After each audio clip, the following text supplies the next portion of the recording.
Welcome to the informative new Motorola Moto G42, and I'll show you how to add and remove home screen widgets on this device. So first, let's just hold on one from our device home screens, and after that tap here to widgets icon. Then you'll see here all of the applications which widgets we can add. For example, in Gmail app that can be only one just widget and one shortcut. The Facebook app has just 3 different widgets here. For example, the clock has 5 different widgets. And the calendar has also 2. For example, let's use the calendar widget. We can use the calendar month view on the schedule.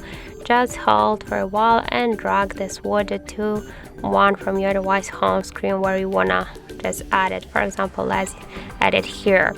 If you want to resize the widget, you can just make it by this way. Just you can make it bigger or smaller.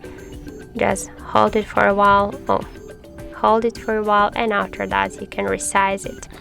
If you want to move the widget here on the screen, just hold and drag it. That's so simple. And to move the widgets between the screens by the same way, just hold it and drag it, for example, here to the left screen, or if you want to create the new screen with the widget, just hold it and drag it also here. If you want to remove the widget, just hold it and drag it here to remove icon with your finger. And that's it. So thank you for watching, and if you find this video helpful, don't forget to leave a like, comment and to subscribe our channel.